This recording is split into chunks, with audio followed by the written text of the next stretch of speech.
what helped me through the interviews isn't really talking about my skills, but more my passions and my hobbies, and being able to show them sort of through that I can communicate ideas and all of these soft skills that you're not necessarily taught through an algorithms course.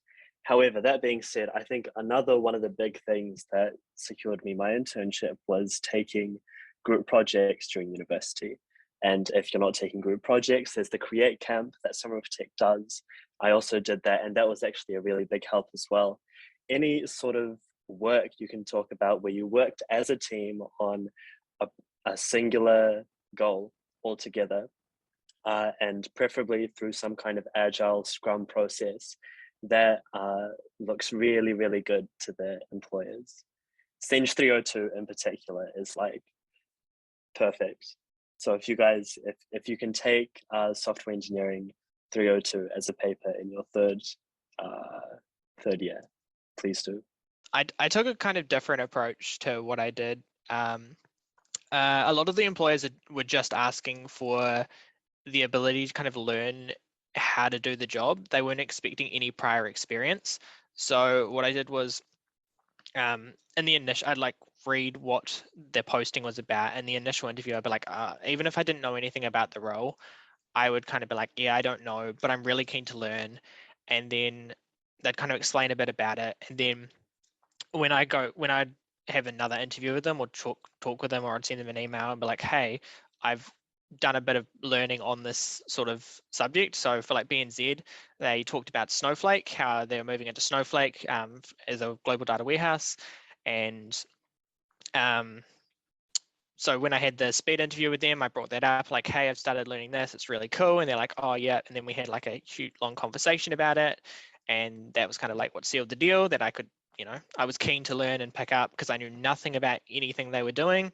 I had a completely different skill set, but they were like, yep, as long as you're happy to learn, we want you.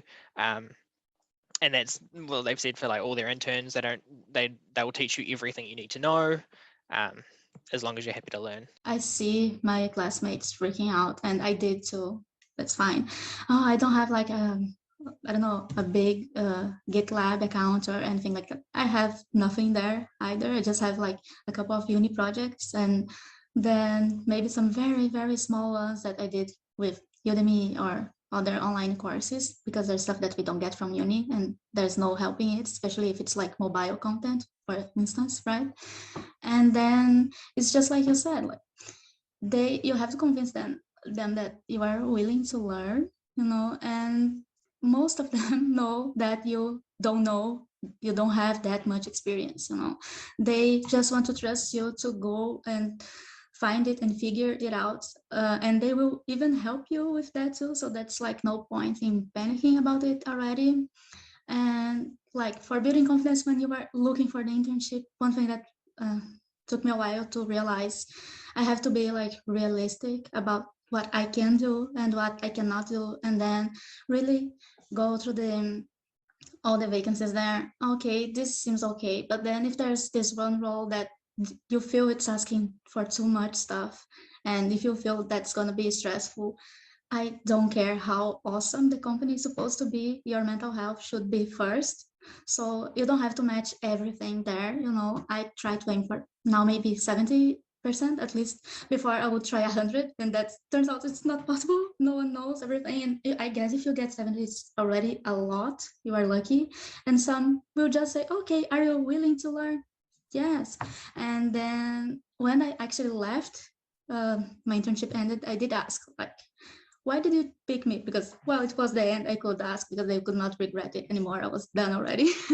And it's like, okay, it was your vibe. So yeah, the soft skills, research the company, try to see their values, mission aligns with anything that you also believe in. So when they are talking to you, they will get it, It's not the same standard thing that you say for every other employee. Do some work. It's not going to be easy. Unfortunately, you have to put some effort into it, but it's worth it. You have to speak about things which you're actually confident. For example, if you're a good Python programmer, you can speak a little bit about that. And if you have done any POC, proof of concept, or small projects with that, please talk about them. And I would also highly recommend you put that project in your CV, not just words, along with the GitHub link. Or if you have done a visualization project in Tableau or Power BI, you can give that link, that public link of that, so that even before interviewing you, the recruiter has a chance to go and see what you have done there, and be ready to share your screen and walk through with them in what you have done, and be confident in that put only those things which you are confident with, not just you are semi-confident with. Those things will highly improve your chances of getting selection. Yeah.